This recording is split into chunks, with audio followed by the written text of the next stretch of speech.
Puji nama Tuhan, pada sore hari ini kita bersyukur sama Tuhan, di mana di sepanjang hari ini Dia sudah memberkati kita hingga sampai saat ini kita bisa berkumpul kembali untuk memuji dan memuliakan nama Tuhan.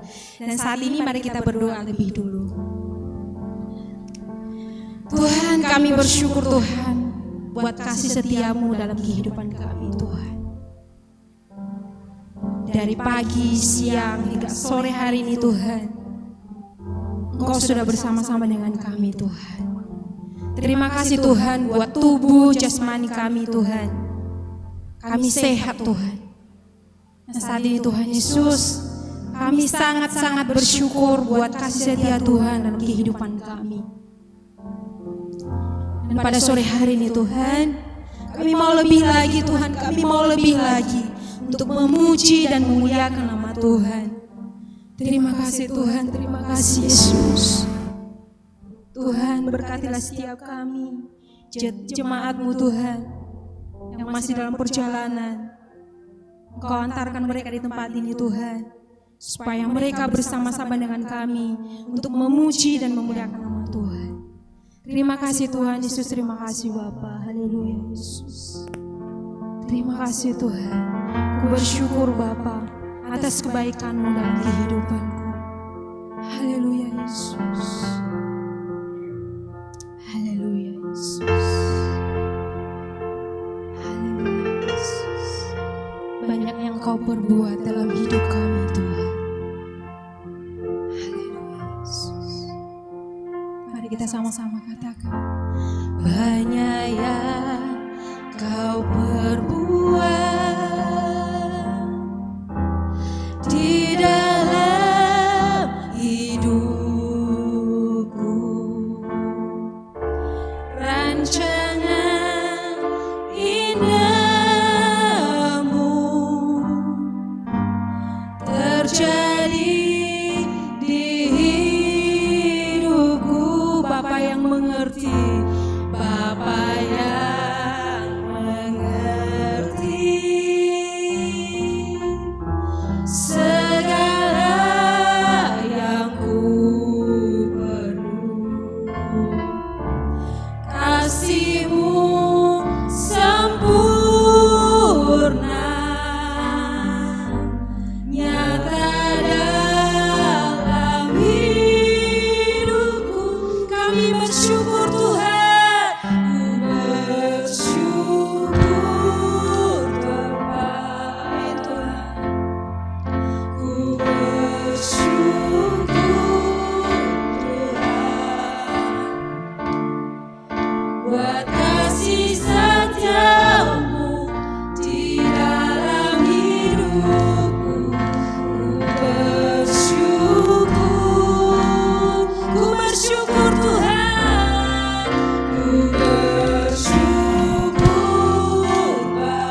Tuhan.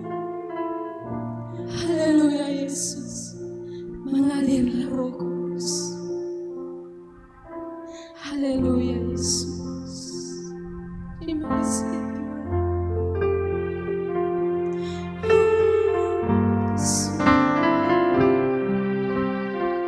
Haleluya Yesus. Mari kita sama-sama katakan. Mengalir kuasa dari tempat maha tinggi, Bapa kekal mulia, Kau hadir di sini, memulihkan hati, menyembuhkan yang terluka. Ku kan tenang bersamamu, Bapa. Mengalirlah Roh Kudus. Haleluya Yesus. Dari tempat maha tinggi, Bapa kekal mulia, Kau hadir di sini, memulihkan hati, menyembuhkan yang terluka. Ku kan tenang bersamamu, Bapa. Mengalirlah Roh Kudus. Kuasa dari tempat maha tinggi, Bapa kekal mulia, Kau hadir di sini, memulihkan hati, menyembuhkan yang terluka. Ku kan tenang bersamamu, Bapa.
Terima kasih Tuhan.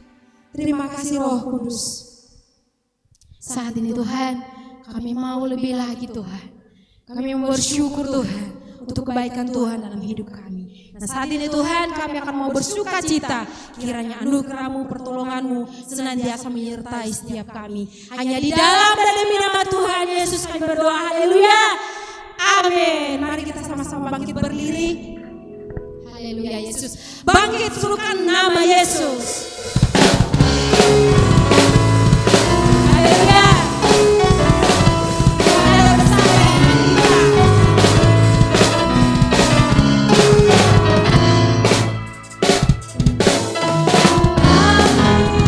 Serukan nama Yesus. Amin. Maju nyatakan kuasa-Nya. Kita dua di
terbaik. Haleluya. Hidupku ada di tangan-Mu Tuhan. Haleluya.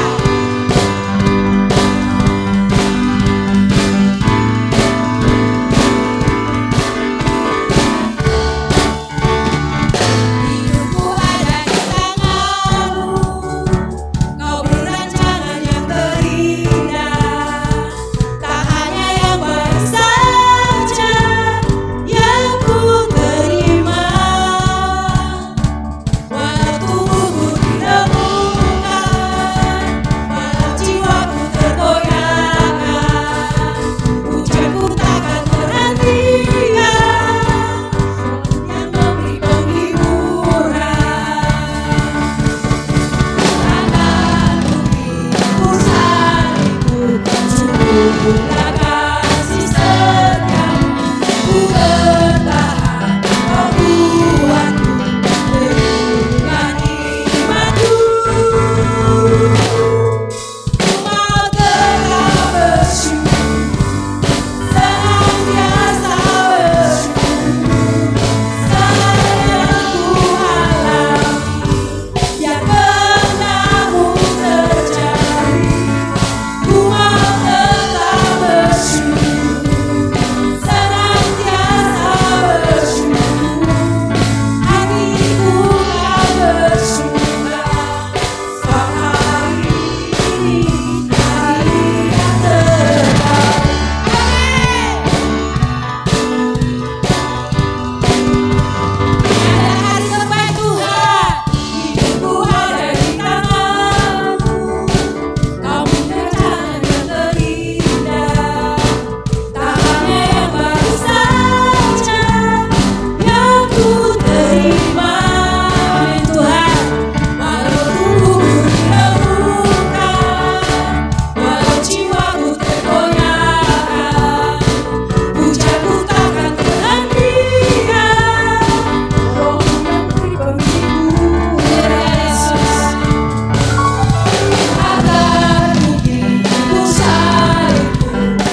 Haleluya Yesus. Saat ini kita akan mempersiapkan hati kita untuk menerima sabda kebenaran firman Tuhan. Terima kasih Tuhan Yesus. Jejak-Mu Tuhan sungguh sempurna dalam hidup kami. Haleluya Yesus. Haleluya. Oh Yesus. Seringkali tidak mengerti Tuhan atas semua yang Kau lakukan dalam hidup kami Yesus. Terima kasih Tuhan. Sering ku tak mengerti. Sering ku tak mengerti jalan-jalan-Mu Tuhan, bagai di belantara yang gelap. Namun terlibu tanya, namun tetap percaya, jejak-Mu Tuhan sungguh sempurna. Sering ku tak mengerti Tuhan. Sering ku tak mengerti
kasih Tuhan untuk segala kebaikan dan anugerah-Mu dalam hidup kami.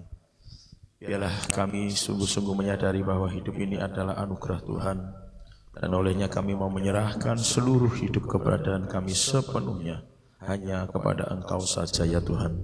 Biarlah kuasa dan kemurahan Tuhan saja yang melingkupi kami dan memampukan kami Tuhan, untuk kami sungguh-sungguh berjalan dalam anugerah dan kemurahan-Mu. Apapun yang terjadi Tuhan, apapun yang terjadi Tuhan, apapun yang terjadi Tuhan, biar kami akan tetap ada dalam genggaman tangan Tuhan. Apapun yang terjadi Tuhan, biar kami tetap rela untuk melakukan semua kehendak Tuhan.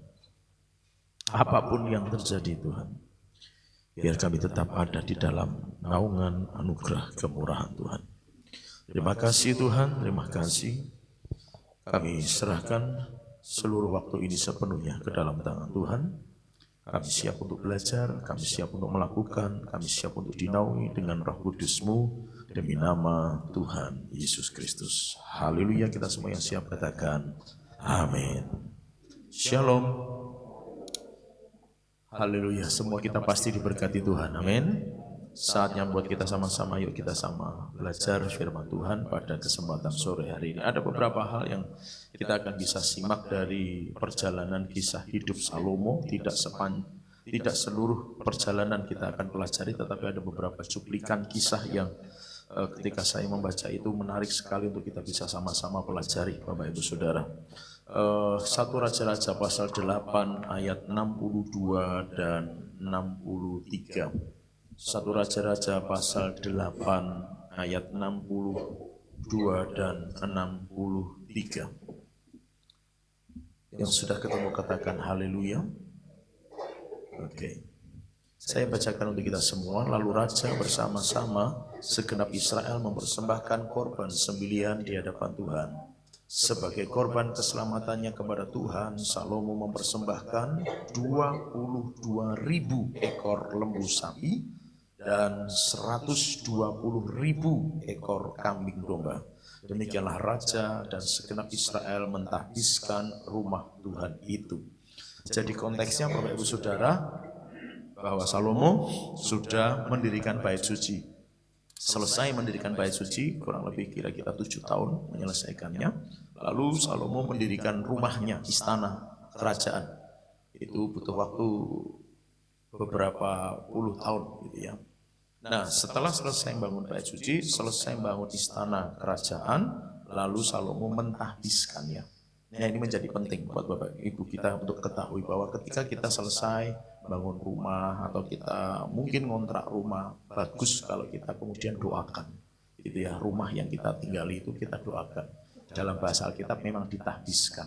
Gitu ya, artinya kayak ini buat Tuhan, ini milik Tuhan, ini bukan punyaku. Walaupun kontrak kan sementara boleh gitu kan. Artinya ketika kita tinggal di rumah itu ada semacam apa ya Bapak Saudara yang ingat-ingatan dalam hidup kita, oh ya ini bukan milikku, ini punya Tuhan, karena ini sudah diserahkan sama Tuhan. Selain tentu saja pentahiran. Pentahiran itu adalah bahwa setiap tanah di bumi ini, kata kitab kitab 1 Yohanes, itu sudah dikuasai oleh roh jahat. Setiap jengkal tanah bumi ini sudah dikuasai oleh roh jahat. Maka perlu penting untuk mentahirkan rumah. Mungkin ada yang berkata, apa aku nggak dapat gangguan apa-apa, ya monggo gitu. Tapi yang saya pahami dari firman Tuhan yang saya pelajari, waktu kita masuk ke rumah, apalagi itu rumah baru, belum pernah dihuni, bahkan sudah pernah dihuni pun harus ditahirkan. Pada waktu kami ngontrak di sana, di Gaul, kami ngontrak gitu kan, tetapi posisinya kan itu sementara kami tinggali, ya kami tahirkan. Bapak Ibu Saudara, kami tahirkan. Karena memang supaya tidak ada hal-hal yang bisa mengganggu, merusak. Mungkin tidak secara secara keuangan, tapi diganggu secara damai sejahtera. Anak-anak nggak bisa tidur, misalnya apalagi kalau masih punya anak kecil yang mata batinnya masih kebuka gitu kan, bisa dilihatin gitu Bapak Ibu Saudara ya. Kalau bahasa Jawanya itu kan diwerui gitu. Nah itu kan harus ditutup bungkus, ditahirkan gitu ya. Nah Itu pelajarannya, salah satu pelajarannya dari sini. Tetapi bukan itu titik berat yang akan kita pelajari pada sore hari ini. Nah, waktu Salomo selesai membangun bait suci dan kemudian dia membangun istana raja, dia mentahbiskan kedua bangunan itu dengan apa, Bapak Ibu Saudara? Tadi sudah kita baca sama-sama di ayat 63, mempersembahkan 22.000 ekor lembu, Bapak Ibu Saudara. 22 ekor lembu. Saya tidak bisa bayangkan seberapa luas untuk menaruh 22.000 ekor lembu dan 120.000 ekor kambing domba. Itu yang dipersembahkan oleh Salomo dalam rangka mentahirkan. Bukan jumlah yang banyak yang membuat bangunan itu jadi tahir atau bangunan itu jadi tahir, bukan. Tetapi yang kita pelajari pada kesempatan sore hari ini, Bapak Ibu Saudara, perhatikan bahwa Salomo tidak memperhitungkan jumlah. Demi sebuah dia mentahbiskan bait suci dan istana raja, dia persembahkan korban yang begitu banyak. Ini menjadi catatan penting, Bapak Ibu Saudara. Berapa banyak korban yang akan kita bisa persembahkan kepada Tuhan saat kita menyerahkan sesuatu kepada Tuhan. Nah, kemudian kalau itu kita bahasakan rohani menurut perjanjian baru, yang kita persembahkan kepada Tuhan tidak hanya sebagian, tetapi seluruhnya. Kekuatan, pikiran, gitu kan, itu bisa bicara itu. Nah, dari semua yang Tuhan sudah berikan kepada kita, hari ini mungkin bagi yang sudah bekerja, posisi kita bagus karena sekolah kita bagus.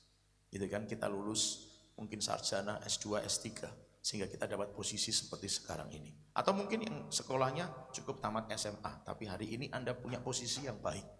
Entah di pekerjaan mana saya tidak tahu. Atau mungkin bisnis saudara yang saudara bangun bagus hari ini. Gitu kan. Mungkin tidak punya 3 toko, 4 toko, tapi Anda punya penghasilan yang lumayan dari toko itu. Atau apa yang Anda kerjakan hari ini? Nah, dari semua berkat yang sudah kita terima dari Tuhan, kira-kira perbandingannya berapa persen banyaknya antara yang kita nikmati dengan yang kita persembahkan kepada Tuhan.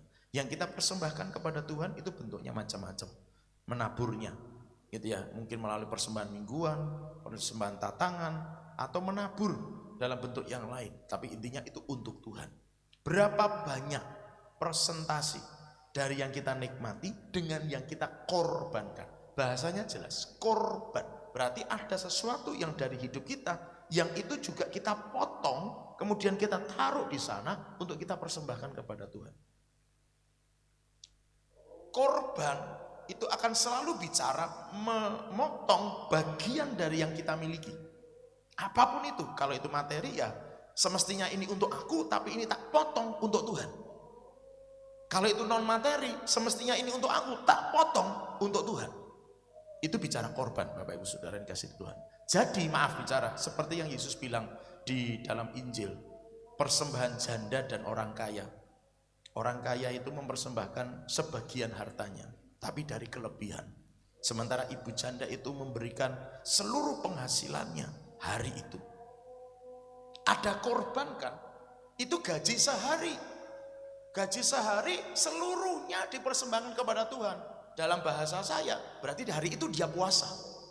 Kenapa? Supaya seluruh penghasilan hari itu dia persembahkan kepada Tuhan. Ada bagian yang dia potong dari dirinya, semestinya untuk dirinya, dia potong, dia persembahkan kepada Tuhan. Itu namanya korban. Tapi kalau orang kaya itu enggak korban. Wong dia memberi mungkin lebih banyak secara jumlah atau nominal, tetapi dia memberi dari kelebihan. Maka itu namanya bukan korban. Yang mengerti katakan amin. Korban selalu bicara ada sesuatu dari hidup yang ikut terpotong untuk dipersembahkan kepada Tuhan. Itu korban. Tapi kalau tidak mengalami fase potong, pangkas, itu tidak korban. Korban harus menyenangkan hati Tuhan. Maka korban dalam konteks orang Israel selalu bicara tak bernoda, tak bercacat. Kuping harus lengkap, kaki tidak boleh sampar, semper, kecil sebelah, pincang sebelah, tidak boleh. tubuh harus mulus tanpa penyakit.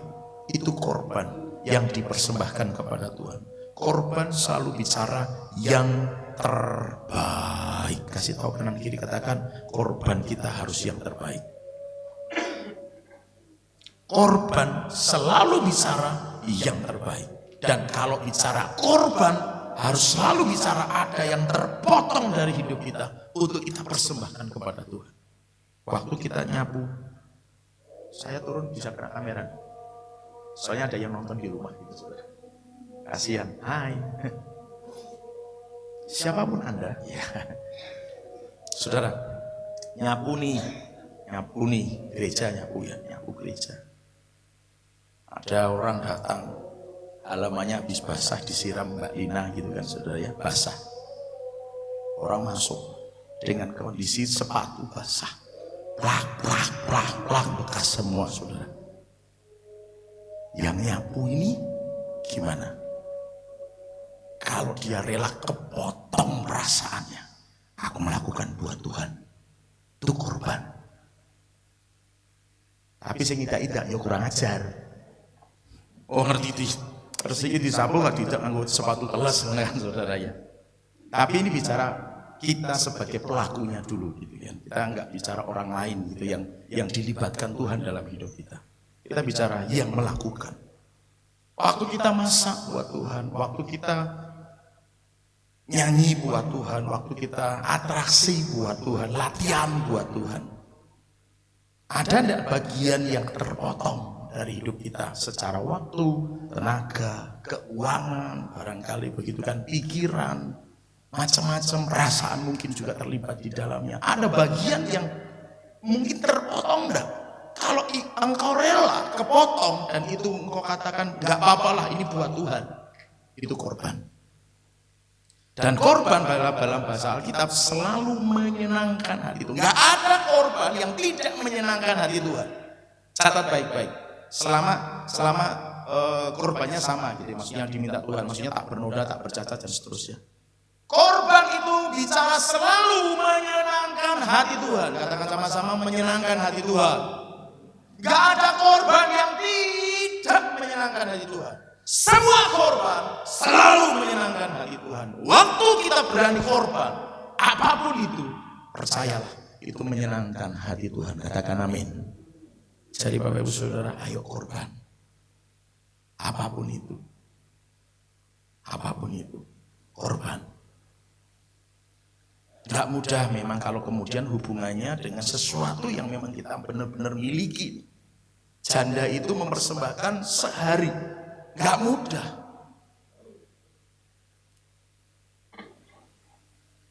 Elia ketemu janda di Sarfat, tinggal ini. Gandum dalam buli-buli yang sedikit dan gandum dalam tempayan yang sedikit dan minyak dalam buli-buli yang sedikit. Yang kalau dibuat roti cukup hanya untuk sekali makan untuk aku dan anakku. Tapi waktu dia mau persembahkan korban, itu mestinya buat aku. Tapi karena abdi Allah berkata, buat dulu bagiku dan setelah itu bagimu. Nalarnya ada di mana? Gak ketemu. Wong ini tinggal sekali pakai, sekali masak, sekali makan. Cukup buat aku dan anakku. Kok bisa-bisanya hamba Tuhan ini berkata, buat dulu buat aku. Nah kalau ini tak buat hamba Tuhan, aku dapat apa? Sudah tidak ada. Logikanya begitu. Tapi waktu dia mau korban. Apa yang harusnya dia bagian hidupnya. Dia korban. Bahkan itu mungkin bahasanya bukan Tuhan secara langsung. Gitu kan. Dia persembahkan untuk hamba Tuhan. Tapi dia korban. Maka Tuhan menghargai. Alkitab nulis dengan jelas, kamu akan dipelihara Tuhan sampai musim menuai berikutnya. Karena waktu itu musim panas 3,5 tahun. Kering semuanya, tidak ada makanan. Tapi Tuhan pelihara dengan ajaib. Korban selalu menyenangkan hati Tuhan dan mendatangkan mujizat. Katakan amin. Korban selalu bicara itu. Jadi Bapak Ibu Saudara, berapa banyak korban yang sudah kita persembahkan? Ini sudah korban, banyak lagi. Kan tambah kan saudara. Kalau itu bicara nominal, materi, keuangan, harta benda. Tidak cukup satu yang dikasih buat Tuhan. Tidak cukup satu mobil yang dikasih buat Tuhan. Tidak cukup satu rumah yang dikasih buat Tuhan. Ada yang lain yang sama-sama dikorbankan. Maaf bicara, saya tegur dengan keras. Kalau sampai ada di antara kita nggak berani korban, saya tidak yakin hidup Anda ada dalam mujizat Tuhan. Maafkan, saya nggak ngancam. Tapi korban akan selalu bicara itu. Mujizat itu akan selalu disertai dengan korban, Bapak Ibu Saudara. Abraham dapat anak itu korban apa sih? Saudara, korban perasaan, salah satunya. Korban waktu, dia nunggu begitu lama janji Tuhan. Korban dia, tapi mujizat itu datang. Petrus berjalan di atas air. Korbannya apa sih? Dia harus menyingkirkan pikiran manusiawinya, fisika kimianya. Karena begitu orang ada benda di atas air, pasti tenggelam. Apalagi kalau berat masanya lebih berat bendanya daripada airnya. Logikanya begitu. Maka harus korban pikiran yang logis, akal pikiran yang manusiawi disingkirkan demi supaya dia bisa menikmati berjalan di atas air. 5 roti 2 ikan, mujizat. Korbannya di mana? Itu punyanya anak kecil. Gak mudah mengambil makanan yang dimiliki oleh anak kecil, apalagi kalau itu mungkin barang dagangan atau apa. Tapi korban itu ada, dan korban selalu disertai dengan mujizat. Saya tegaskan sekali lagi Bapak Ibu Saudara, kita yang tidak berani korban, saya tidak jamin hidup Anda akan ada di dalam mujizat Tuhan. Kalau cuma hidup Anda didasarkan pada berkat, apalagi maaf banget saya nggak nyindir siapa-siapa, enggak. Apalagi kalau Anda berkata bahwa nanti setiap tanggal 9 aku tanda tangan, tanggal 10 aku dapat transferan. Imanmu nggak sama sekali nggak akan terlatih Bapak Ibu Saudara. Apalagi tidak ada korbannya. Anda nggak akan bisa cerita bagaimana Tuhan itu ajaib. Karena tiap tanggal 9 Anda terima transferan, dan itu yang Anda andalkan dalam hidup Anda. Anda nggak akan bisa bersaksi Tuhan yang hebat. Serius. Bahkan kalau Anda bisa bersaksi Tuhan baik, tapi hidup Anda nggak berani korban, kebaikan model apa yang Anda bisa saksikan dari cerita itu? Karena nggak ada korbannya kok. Kalau aku korban, aku terima mujizat, itu bisa cerita kebaikan Tuhan yang sesungguhnya. Tapi aku nggak pernah ada korban, nggak akan alami apa-apa. Anda bisa cerita itu sebagai kebaikan Tuhan, tapi mungkin bukan kebaikan standar Tuhan. Itu beda. Itu beda. Anda bisa cerita memang, tapi itu bukan yang sesungguhnya yang Tuhan minta. Bapak Ibu Saudara, kalau belajar kisah raja-raja, ada banyak raja-raja Israel maksud saya. Ada banyak nubuatan yang diberikan Tuhan kepada calon raja-raja itu. Nanti keluargamu akan begini, nanti hidupmu akan begini, nanti kerajaanmu akan begini. Semuanya jadi. Tapi waktu mereka jadi raja, perjalanan hidup mereka itu tidak ditentukan seperti robot oleh Tuhan. Jadi rajanya iya Tuhan nubuatkan, tapi perjalanan hidup mereka tentukan sendiri. Setelah mereka raja mau jadi apa, bangun apa, ngapain, itu mereka tentukan sendiri. Dan beberapa Tuhan ngomong, karena kamu jahat, kamu melakukan kejahatan sehingga membuat orang Israel tambah berdosa, maka kamu akan tak singkirkan, maka kamu akan tak binasakan, maka ini dan begitu dan seterusnya. Artinya apa? Artinya apa? Mereka berjalan dalam nubuatan sebenarnya. Maksudnya mereka jadi raja itu karena nubuatan Tuhan. Artinya ada kebaikan Tuhan yang standar awalnya mereka terima, tapi perjalanan itu ditentukan oleh kelakuan mereka sendiri. Apakah mereka menyenangkan hati Tuhan atau tidak? Mereka yang menentukan, raja-raja ini yang menentukan. Apakah kerajaan yang mereka pimpin diberkati Tuhan atau tidak, rakyat yang mereka pimpin diberkati Tuhan atau tidak, itu tergantung mereka sendiri keputusannya. Tuhan tidak mengarahkan A sampai Z dari seorang raja dalam kehidupan bangsa Israel itu. Tuhan hanya menubuatkan kamu akan jadi raja nanti, itu saja. Tapi perjalanan mereka yang menentukan. Artinya Bapak Ibu Saudara, kebaikan yang bisa kita ceritakan standar mungkin, ya itu karena kebaikan Tuhan. Tapi apakah itu yang dikehendaki Tuhan yang sesungguhnya? Kebaikan yang standar Tuhan atau tidak? Itu menjadi penting untuk kita pahami. Nah, olehnya Bapak Ibu Saudara saya dorong, mari kita korban. Yang mau katakan begini, aku mau berkorban buat Tuhan. Amin. Tadi saya sudah ngobrol sama Ibu Gembala. Minggu depan kita mau ibadah 1 kali di hari Minggu perjamuan kudus. Sambil nanti ada tindakan profetik yang akan kita lakukan. Jadi nanti mungkin petugas bisa diatur, sekolah minggu bisa diatur bagaimana caranya. Kemudian yang menyediakan konsumsi bisa diatur bagaimana caranya.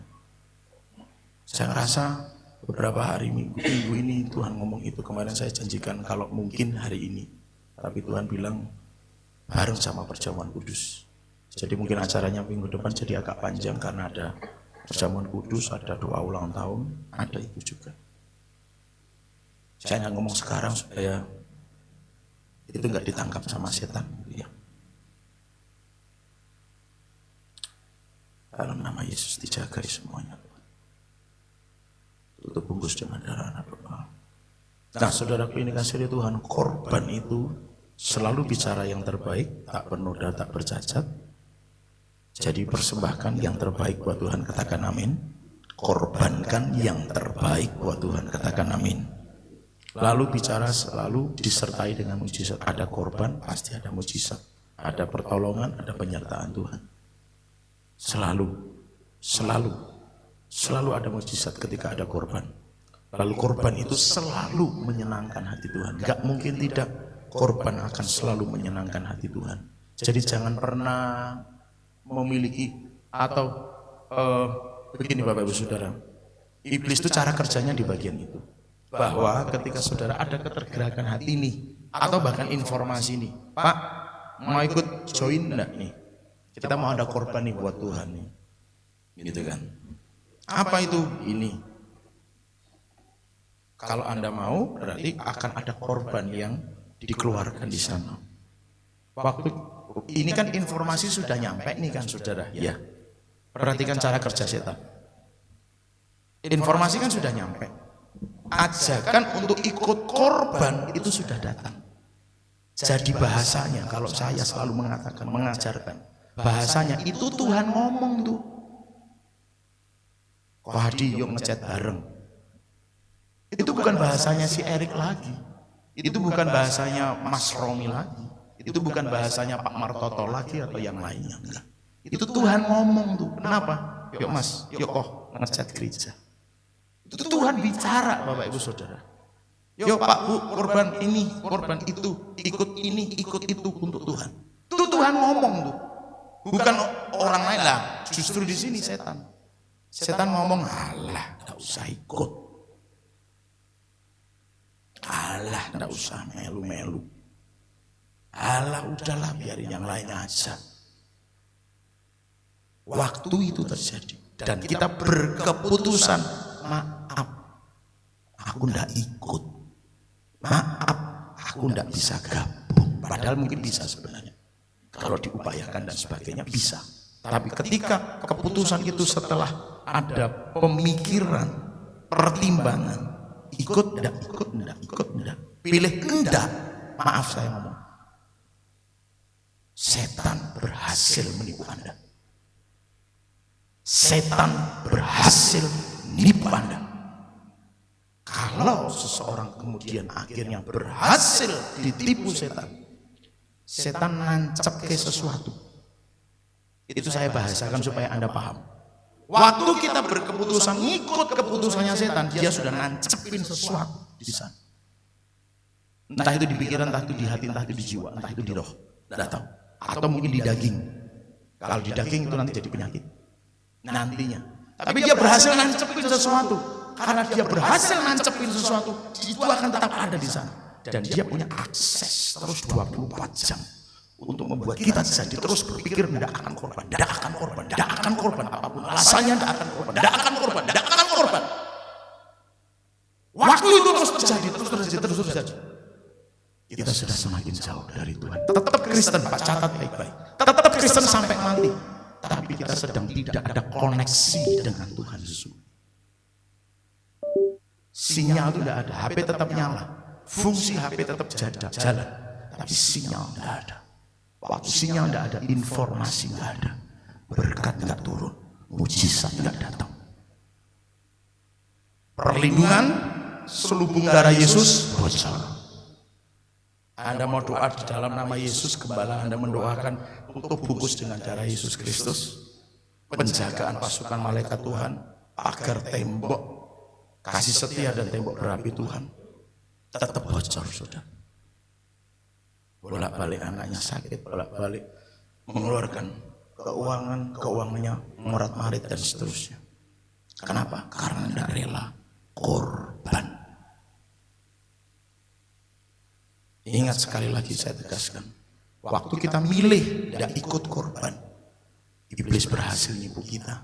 Kita ngikut keputusan iblis. Dia tancepin sesuatu di sana. Itu akses buat iblis untuk terus membuat kita semakin dan semakin. Hati-hati dengan itu. Kasih tahu kanan kiri, katakan hati-hati lu. Yuk, pasal 9 ayat 25.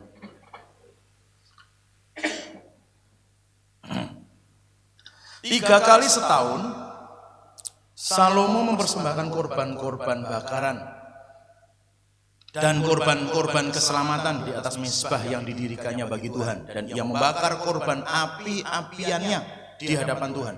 Demikianlah ia menyelesaikan rumah itu. 3 kali setahun ada korban bakaran, ada korban keselamatan, ada korban api-apian. Saya tidak jelaskan itu bedanya apa. Bapak Ibu sudah bisa baca dalam kitab Imamat. Lengkap ditulis di sana tentang korban bakaran, keselamatan, dan api-apian. Tapi 3 kali setahun selalu. 3 kali setahun selalu. 3 kali setahun selalu. Saya belajarnya ini adalah sebuah komitmen untuk korban. Jumlahnya sudah beda dari yang ditulis tadi. Karena pada yang tadi itu acara pentahbisan, istana dan rumah Tuhan. Tapi 3 kali setahun Salomo tetap persembahkan korban. Dia raja loh, dia punya segala sesuatunya loh. Tapi dia masih tetap 3 kali setahun. Ini bicara tentang komitmen untuk korban. Tidak selalu bicara tentang jumlah. Tidak selalu bicara nominal. Tidak selalu bicara tentang apa, sesuatu wujudnya apa. Tidak selalu. Tetapi yang jelas komitmen untuk korban. Memang ada orang yang kemudian komitmennya diwujudkan dalam bentuk tertentu. Setahun sekali aku akan nyumbang beras ke panti asuhan. Itu kan bentuknya ajab, berarti gak berubah. Beras terus tiap tahun ke panti asuhan. Tapi ada yang tidak begitu modelnya. Ya gak apa-apa. Tapi intinya adalah komitmen untuk korban. Pokoknya nek engkau janji iman, aku kudu. Nah, gitu kan saudara. Itu sudah komitmen. Nah, butuh komitmen untuk membuat hidup kita semakin ada di dalam perhatian Tuhan. Maksudnya begini, bukan perhatian Tuhan dalam arti bahwa kita ini kemudian mengalami sesuatu yang tidak manusiawi, bukan gitu ya. Tetapi diperhatiin Tuhan itu adalah bahwa karena korban itu selalu menyenangkan hati Tuhan, mendatangkan mujizat. Selain tadi tentu saja yang diperhatikan korbannya harus yang sesuai dengan yang Tuhan kehendaki, tidak bernoda, tidak bercacat. Gini Bapak Ibu Saudara, ada korban yang tak bernoda, tak bercacat. Ini menggok sedikit. Ada teman gembala, ya. Lalu didatangi orang memang tidak dikenal, bukan jemaat di situ. Dia datang dengan membawa sejumlah uang yang cukup banyak buat ukuran dari gembala itu. Dia tanya, dengan dari mana? Dari sana. Oh ya, terus kok bisa sampai sini? Ke sini ya, tidak tahu. saya kok digerakkan Tuhan ke sini. Nah, terus tujuannya ngapain? Pak, saya kok digerakkan ngasih ini buat Bapak. Tunggu, ini apa? Ya, ini sedikit berkat untuk pekerjaan Tuhan di sini dan untuk Bapak Pendeta. Sebentar Mas, tanya kerjaannya apa ya?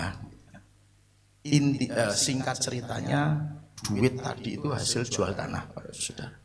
Tapi jual tanahnya itu prosesnya agak sedikit ngidak gitu Saudara. Jadi enggak tahu prosesnya, dia enggak cerita, tapi intinya semacam dia kayak ya dalam bahasa umumnya pembelian tidak halal lah begitu ya. Dengan cara bagaimana supaya akhirnya memang terbelilah tanah. Jual tanah. Tapi dengan cara-cara yang kurang berkenan kepada Tuhan.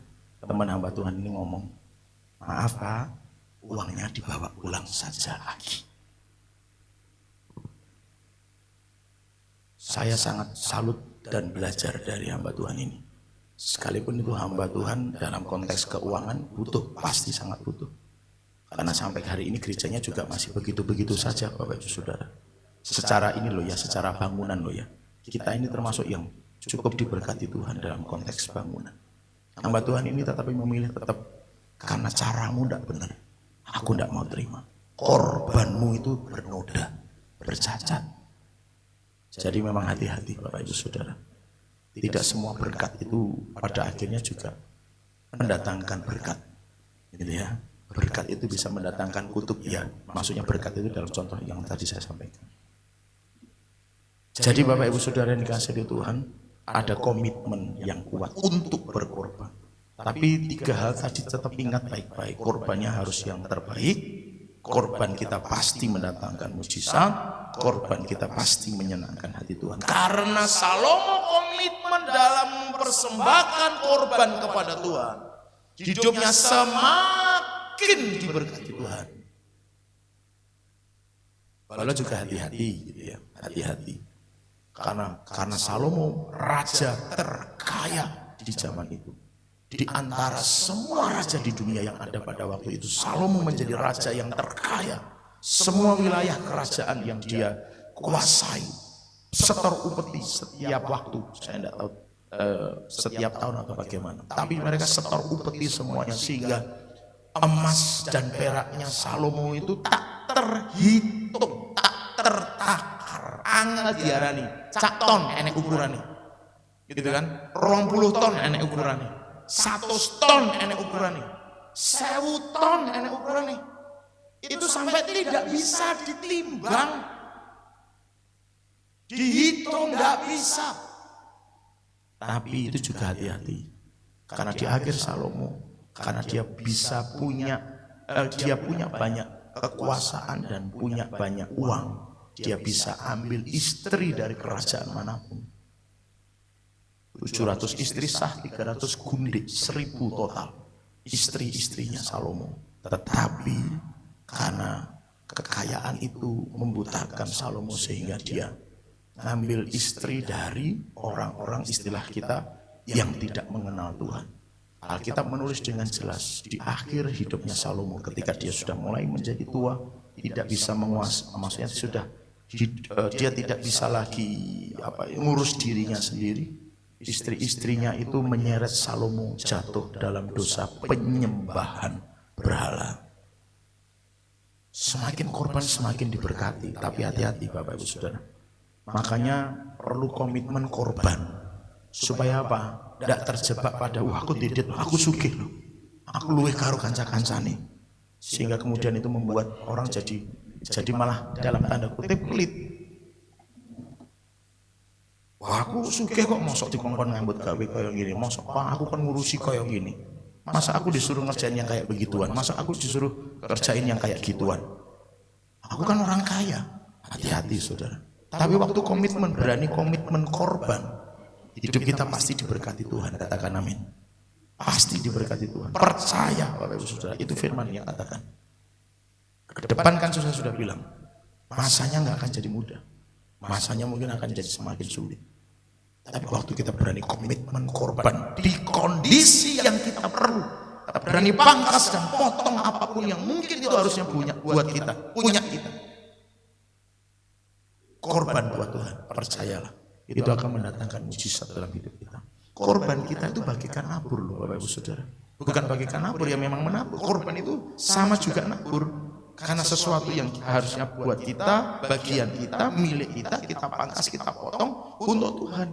Itu nabur kan? Nah itu kan pasti nuai. Nah kalau berani komitmen nabur, komitmen korban, itu kan sama dengan komitmen nabur. Pasti nabur, pasti nabur, pasti nabur. Maka Alkitab tidak pernah bohong. Yang nabur pasti menuai. Satu biji yang ditabur, satu pongkol yang dituai. Satu biji saja berubah menjadi ribuan, ratusan, mungkin jutaan. Ya bukan berarti begini mikirnya, tak persembahan 10.000 lah, sesok ben dadi sak yuta gitu kan saudara. Orang nobui mikirnya. Tapi pasti menuai karena mau nabur. Komitmen korban itu sama dengan komitmen menabur. Jadi ayo Bapak Ibu Saudara, masa-masa yang sulit nanti justru Anda menabur, justru mari kita menabur. Dengan apa? Komitmen korban. Komitmen korban. Dan terima kasih Bapak Ibu Saudara, di ulang tahun gereja yang kemarin saya lihat catatan dari bendahara. Bapak Ibu Saudara semuanya terlibat. Saya berdoa dalam nama Yesus sekali lagi atau berulang kali lagi saya berdoa. Semua yang sudah Bapak Ibu Saudara korbankan dikembalikan Tuhan berlipat kali ganda dalam nama Yesus. Gak ada yang tidak terlibat. Walau itu atas nama keluarga, atas nama pribadi, tapi saya lihat semuanya terlibat. Bapak Ibu Saudara terima kasih Anda melakukan firman Tuhan. Tapi belajar komitmen. Karena gini, kalau ini udah ngomong begini Bapak Ibu Saudara, nanti pasti akan Tuhan sediakan lubang-lubangnya. Dan jangan, hati-hati, jangan sampai engkau tolak suara itu. Kita mungkin bisa berpikir secara manusia, tapi ingat, keputusan kita untuk tidak terlibat dalam korban, itu artinya iblis berhasil nancepin sesuatu. Itu harus diingat baik-baik. Yang artinya iblis akan punya akses keluar masuk dalam hidup kita tanpa kita sadari. Kalau nancapnya ke daging jadi sakit penyakit. Kalau nancapnya ke roh jadi gak suka sembahyang, gak suka kebaktian pada akhirnya. Gak suka kegiatan-kegiatan rohani. Kalau nancapnya ke jiwa, hati kita akan penuh dengan gundah gulana, kegalauan dan rasa-rasa yang gak bagus. Kalau itu nancapnya ke hati jadi semakin susah mampuni, semakin susah memaafkan, berkarakter buruk di hadapan Tuhan. Kenapa? Karena nancap. Keluar masuk bebas. Itu hukumnya jelas ada. Kita nggak bisa minta perlindungan darah anak domba Allah walaupun sudah didoakan, bisa. Tapi tidak bisa ada perlindungan beneran karena iblis sudah berhasil nancepin. Selesai perkara. Hukum Tuhan tetap akan berlaku. Hukum Tuhan akan tetap berlaku. Dan Tuhan nggak akan bisa ngapa-ngapain. You yang buat diri you sendiri tertancap. Jadi ya sudah. Mohon perlindungan. Lah gimana perlindungan? Bocor kok sudah. Gitu. Jadi komitmen korban. Komitmen korban. Kita berdoa sama-sama, kita tinggal beberapa bulan lagi pilihan. Setelah itu korbannya harus lebih banyak lagi. Demi apa? Demi Indonesia yang diselamatkan. Demi Karanganyar yang diselamatkan. Katakan amin. Korbannya pasti akan lebih banyak. Tuhan minta korbannya lebih banyak. Berikutnya Bapak Ibu Saudara, 11 ayat 13. 11:13. Namun demikian, kerajaan itu tidak seluruhnya akan kukoyakkan daripadanya. Satu suku akan kuberikan kepada anakmu karena hambaku Daud dan oleh karena Yerusalem yang telah kupilih. Ini yang tadi saya singgung bahwa di akhir hidup Salomo, dia justru terjebak dalam dosa penyembahan berhala. Karena kekayaan, dia bisa ambil putri kerajaan manapun, bayar apa nih kalau orang istilah luar Jawa itu, maharnya semahal apapun dia bisa bayar maka siapapun yang dia suka, dia beli. Tapi itu menjerat hidupnya di masa tuanya. Dan saat itu terjadi, ketika Salomo tidak lagi bahasa saya jejak, lurus, selaras dengan kehendak Tuhan. Tuhan ngomong ini, kerajaanmu akan terkoyak, tapi bukan pada zamanmu, zaman anakmu. Kenapa tidak pada zaman Salomo? Karena aku melihat bapakmu Daud yang kayak begitu itu aja masih nyenengin hati Tuhan. Luar biasanya Daud di situ. Satu hal yang membuat Tuhan senang atas Daud, yang kemarin saya bilang, Kisah Rasul 15, pondok Daud. Itu satu-satunya yang membuat Tuhan senang sehingga nama Daud disebut di situ. Goro-goro bapakmu ora bakal zamanmu tak koyakkan. Nanti nunggu anakmu saja, bukan pada zamanmu. Bapak Ibu Saudara, menjaga diri dalam kehendak Tuhan itu menjadi penting. Karena bicara tentang korban, butuh sesuatu yang dipangkas. Maka belajar yuk, korban juga di situ. Apa? Menjaga diri dalam kehendak Tuhan. Salomo bisa menjadi pelajaran penting buat kita. Di masa tuanya, dia justru terseret dalam berbagai macam dosa penyembahan berhala. Bukan karena tuanya, bukan. Tapi karena perjalanan yang dia bangun sebagai raja yang terhebat dalam kekayaan. Membuat dia, mungkin saya enggak berani menghakimi karena saya enggak tahu jalan pikiran Salomo. Yang mungkin membuat Salomo berkeputusan, udahlah enggak masalah, ambil istri sana, ambil istri sana, ambil istri sana, ambil istri sana.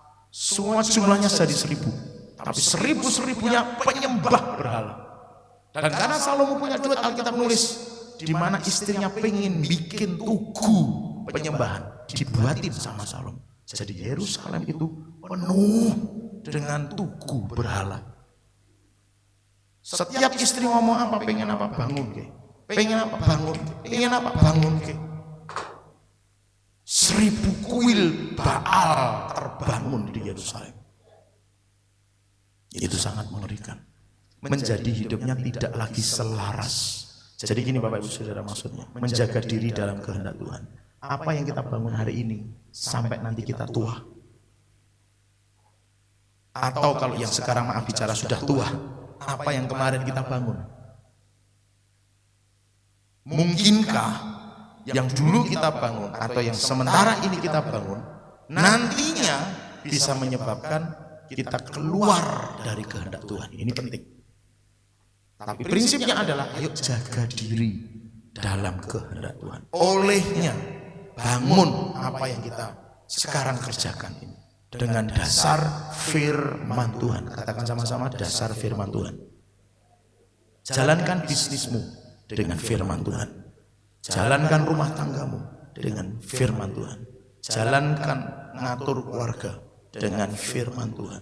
Jalankan sekolah kuliahmu dengan firman Tuhan. Jalankan pelayananmu bahkan dengan firman Tuhan. Emang ada pelayanan yang tidak dibangun dengan firman Tuhan? Ada. Ketika seseorang mulai pelayanan tetapi tidak untuk menyenangkan hati Tuhan, mencari prestis, harga diri. Makanya kalau pelayanan mimbar pasti langsung maju ke depan. Saya setuju, saya mau, saya siap. Tapi coba suruh cabut-cabut rumput depan gereja. Saya ada cara itu Pak. Maaf ya saya tidak bisa ikut gabung gitu kan saudara. Bangun pelayananmu berdasarkan firman Tuhan.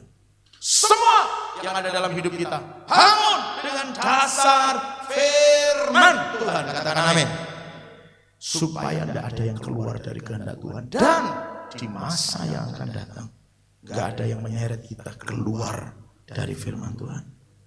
Menjaga diri dalam kehendak Tuhan. Itu cuma terjadi oleh Salomo itu pas di akhir hidupnya.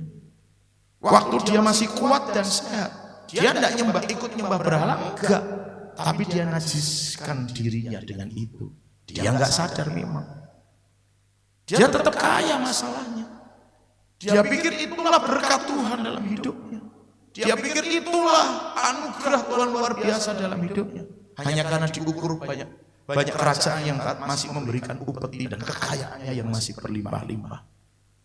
Tapi dia tidak sadar, yang dia bangun semasa hidupnya sampai 1000 istri tadi, 700 dan 300, ternyata di akhir, di masa tuanya, membuat dia terseret. Saya itu membayangkan beberapa kisah dalam kondisi kita, maksudnya di sekitar kita. Dulu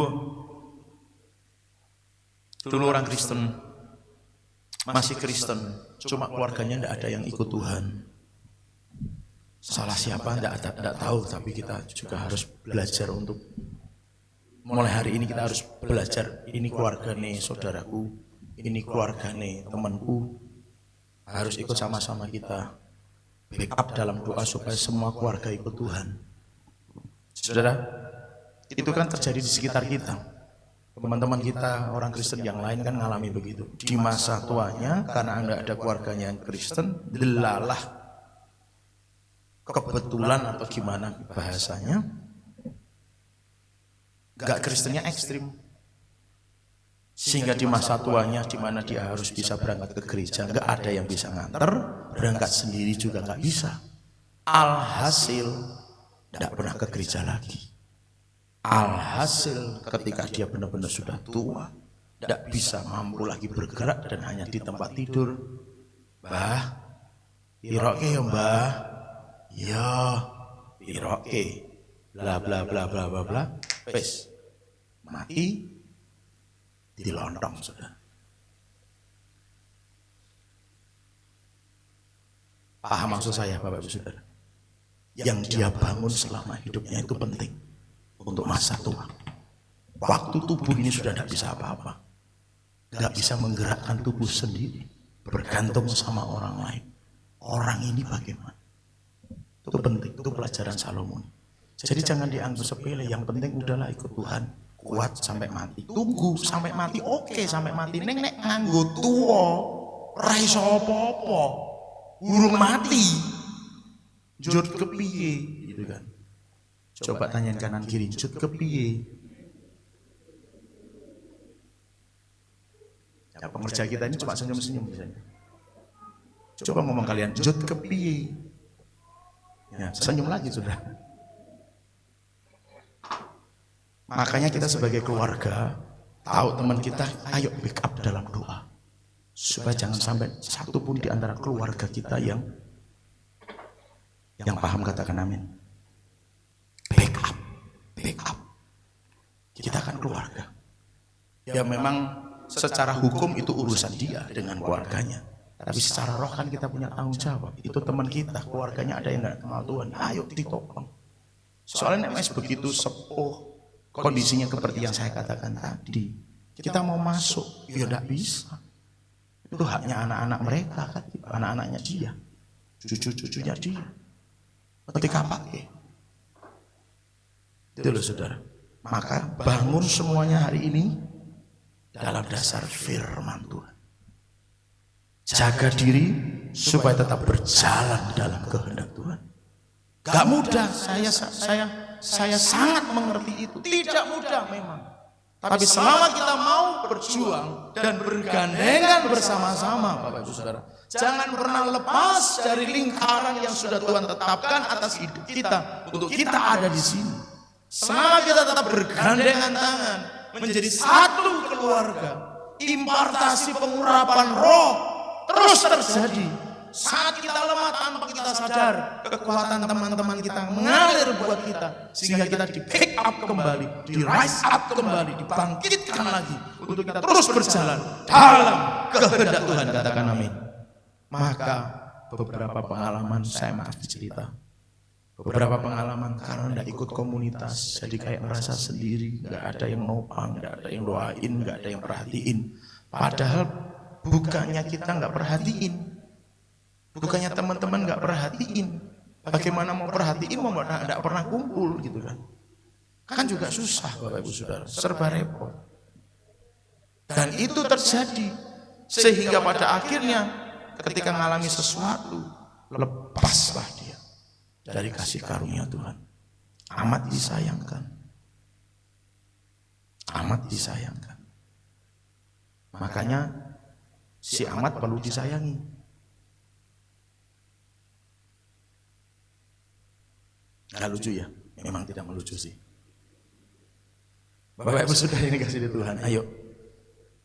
Ini tadi rangkaiannya adalah waktu kita korban. Kalau tidak jaga diri dalam kehendak Tuhan, korban yang pernah kita lakukan di masa yang lalu tidak akan berarti apa-apa. Karena memang di hadapan Tuhan korban tidak mempengaruhi apa-apa. Kita mau korban gimana pun melebihi Salomo, buat Tuhan nggak terus kayak, oh iya karena korbanmu sudah banyak ya buat gereja ini, oke deh, kamu tak lindungin, kamu tak jagain gitu kan? Nggak pengaruh, saudara. Mau korban kayak apa? Nggak pengaruh di hadapan Tuhan. Yang membuat pengaruh itu kayak Daud tuh, pondok Daudnya. Jadi walaupun Daud pernah berdosa, ditulis ke dalam Alkitab, Daud itu hidup benar di mata Tuhan kecuali soal urusan siapa? Uria. Hanya itu yang ditulis Alkitab. Ayatnya ngomongnya begitu. Daud itu benar, hidup benar. Hanya kecuali pada urusan Uria. Tapi nama Daud jadi tetap terkenal, bahkan yang dilakukan Daud yang kemarin sudah saya singgung akan Tuhan lagi bangkitkan hari ini, hari-hari ini, yaitu pondok Daud. Daud tetap menjaga diri sampai dengan matinya, berada dalam kehendak Tuhan sekalipun ada begitu banyak hal yang dia rasakan, kemarin kita sudah belajar. Tapi waktu dia bisa jaga diri dalam kehendak Tuhan, bukan soal nama sih yang saya maksudkan, tapi dia itu mampu mengubah ketetapan Tuhan gitu loh, saudara. Gara-gara Daud, aku nggak akan mecah kerajaan itu pada zamanmu karena Daud, bukan karena kamu. Karena Daud bapakmu. Kerajaanmu tak pecah nanti setelah anakmu yang nerusin. Tapi bukan karena Salomo, karena Daudnya. Jadi bahasa negatifnya, Salomo itu di hadapan Tuhan jadi apa-apa nih. Maaf ini, saya tidak merendahkan Salomo juga, tidak. Tapi ini bahasa manusianya kayak begitu. Jadi apa sih yang dilakukan Salomo? Itu melebihi yang pernah dilakukan Daud sebenarnya. Soal korban. Tapi waktu tidak menjaga diri dalam kehendak Tuhan, korban yang pernah dilakukan di masa lalu tidak berarti apa-apa di hadapan Tuhan. Jadi maafkan Bapak Ibu Saudara, jangan merasa bahwa aku sudah ngasih buat Tuhan. Tapi kalau engkau nggak hidup dalam apa yang Tuhan kehendaki, apapun yang engkau pernah lakukan, nggak akan ada artinya. Saya dulu pernah ngomong, saya tutup dengan ini aja. Saya dulu pernah ngomong bahwa ada jemaat awalnya mau buka warung, minta doa gembalanya, setelah didoakan jadi berhasil, jadi sukses, jadi terkenal, gitu kan saudara. Terus alasannya cuma sederhana, pokoknya kalau setiap Natalan dia nyumbang. Menurutnya kalau dia begitu, aku tetap jadi wong Kristen. Tapi sepanjang umur hidupnya, jangankan kok kebaktian kelompok yang skala kecil, ibadah raya enggak pernah. Pernah sekali waktu suaminya dipanggil Tuhan, dia datang hanya 2 kali ke gereja. Nggak tahu ngapain, kangen kali gitu ya sama kursi-kursi gereja. Tapi setelah itu nggak lagi. Dia pikir dengan duitnya dia bisa nyogok Tuhan. Kok aku mati mau mlebu swarga, raiso. Jadi jaga diri dalam kehendak Tuhan itu jauh lebih Tuhan lihat dibandingkan dengan korban yang begitu banyak. Tetapi jangan sampai kemudian kita berpikir, kalau gitu kan nggak perlu berkorban, toh korban nggak ada artinya. Ingat, korban itu mendatangkan mujizat, korban itu menyenangkan hati Tuhan. Nggak mau korban, iblis nancepin, dan artinya punya akses untuk ganggu hidup kita. Tapi korban jangan dianggap sebagai sesuatu yang membukakan pintu surga buat kita. Kalau korbannya banyak, mati langsung munggah surga. Orang bakal, saudara. Jadi jaga diri sesuai kehendak Tuhan. Mari kita datang sama Tuhan.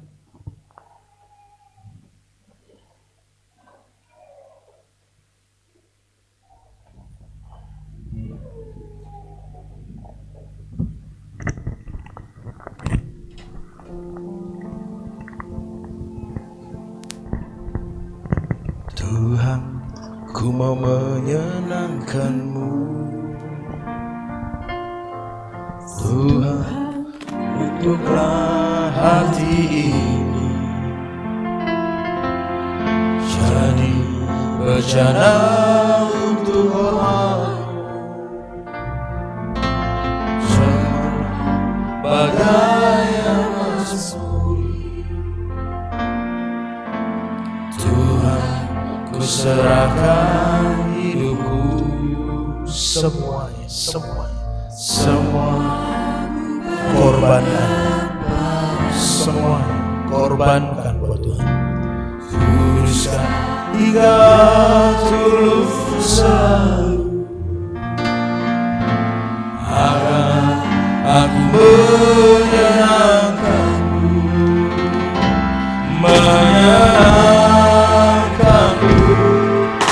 senangkan-Mu.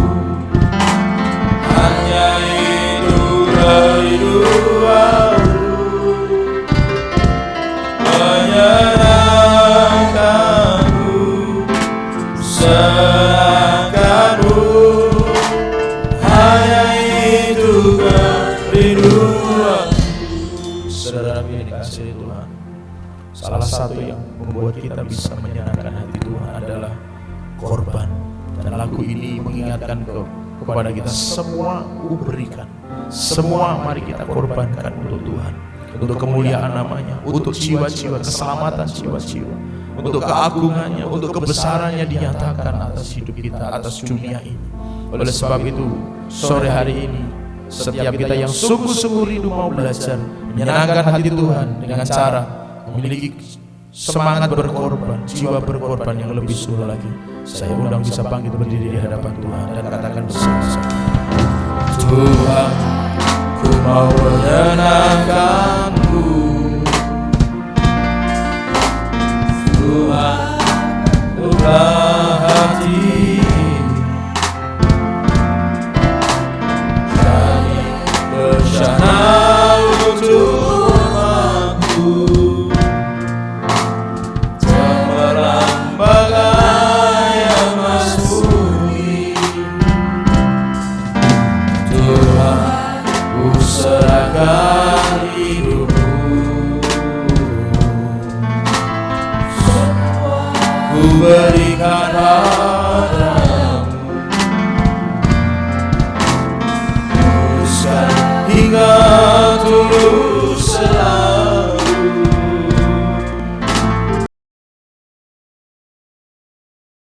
menyenangkan-Mu, menyenangkan-Mu, senangkan-Mu. Hanya itu kerinduanku, menyenangkan-Mu, senangkan-Mu. Hanya itu kerinduanku, menyenangkan-Mu, menyenangkan-Mu, senangkan-Mu. Hanya itu kerinduanku, menyenangkan-Mu, senangkan-Mu. Hanya itu kerinduanku. Mari yang sungguh-sungguh rindu, mari taruh tangan kita di dada, katakan menyenangkan-Mu. Ini hati kami, ini hidup kami Tuhan. Engkau lihat setiap kami. Kami mau menyenangkan hati-Mu lebih lagi Tuhan. Kami mau lebih lagi menyenangkan hati-Mu Tuhan. Kami mau lebih lagi menyenangkan hati-Mu. Sekali lagi dengan lebih sungguh katakan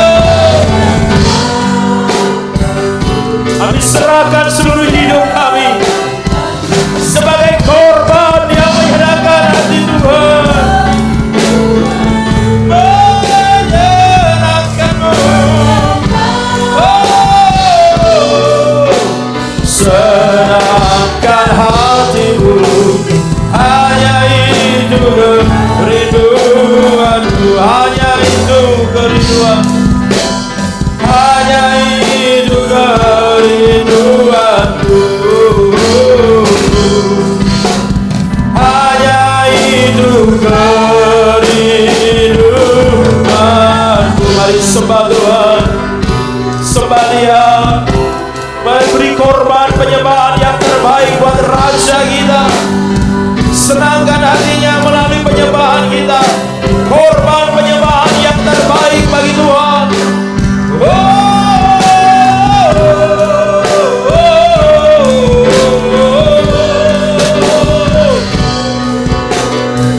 Biar hidup kami lebih lagi menyenangkan hati-Mu Tuhan.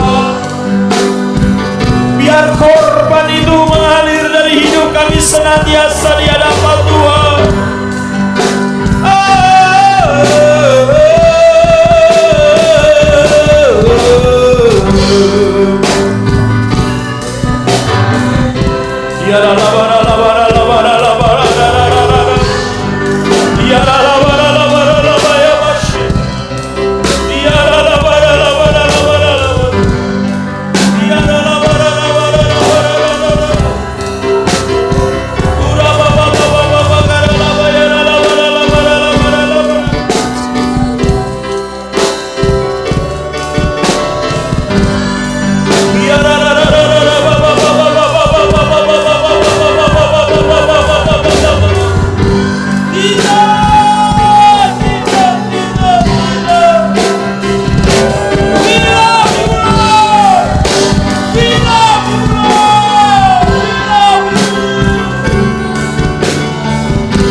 Mari setiap kita sungguh-sungguh rindu menyenangkan hati Tuhan.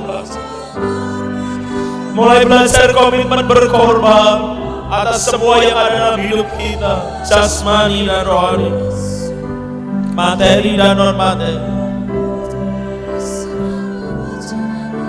Apa komitmen kita untuk kita berkorban di hadapan Tuhan? Mari katakan kepada Tuhan sama-sama.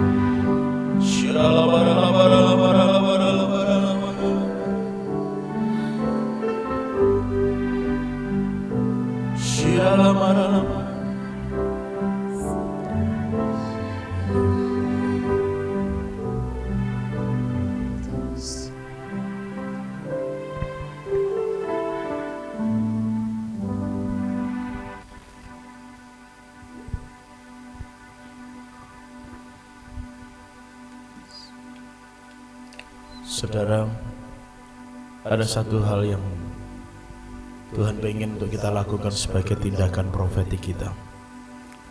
Kalau saudara bawa KTP, ambil KTP saudara sekarang, taruh di tangan saudara dan tengadahkan di hadapan Tuhan dengan posisi telapak tangan lebih tinggi dari kepala kita. Lakukan sekarang kalau saudara memang bawa KTP. Ambil KTP saudara, taruh di telapak tangan saudara, naikkan dengan tangan tengadah di hadapan Tuhan lebih tinggi di atas kepala kita.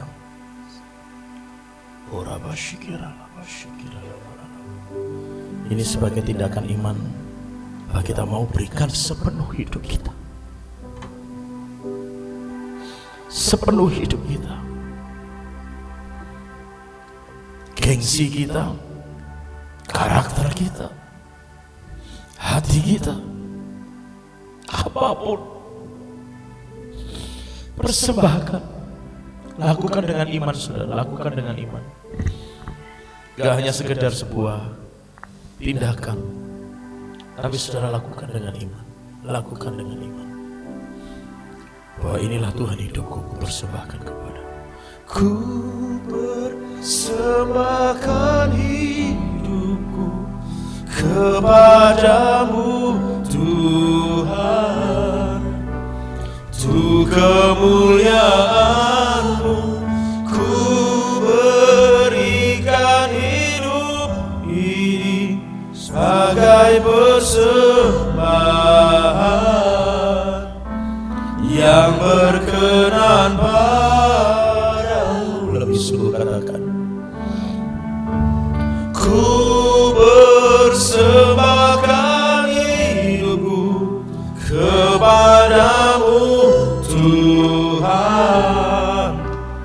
Untuk kemuliaan-Mu ku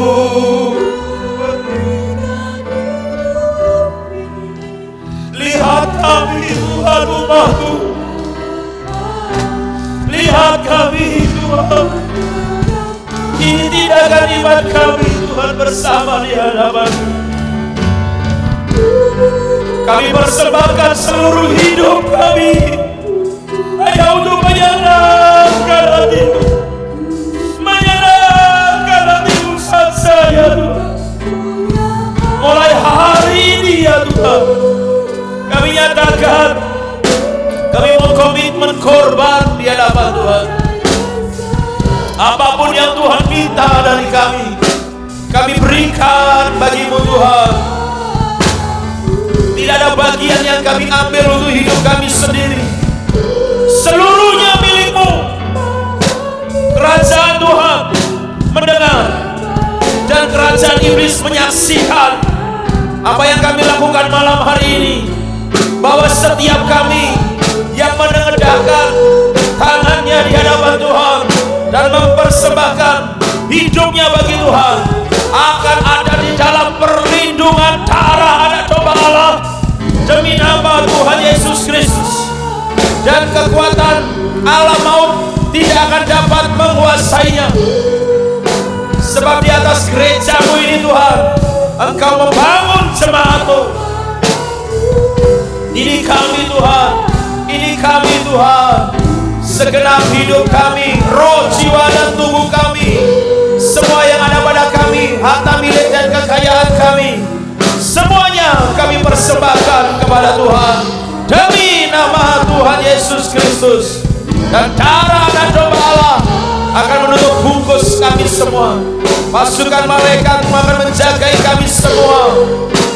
Kasih setia dan tembok berapi-Mu akan menjadi pagar sekeliling kami ya Tuhan. Maka sejak ini dan seterusnya hidup kami akan menyenangkan hati-Mu karena kami korban kepada Tuhan. Dan hidup kami akan penuh dengan mujizat Tuhan demi nama Tuhan Yesus Kristus. Terjadi, tergenapi, termeterai demi nama Tuhan Yesus Kristus. Amin, amin, amin.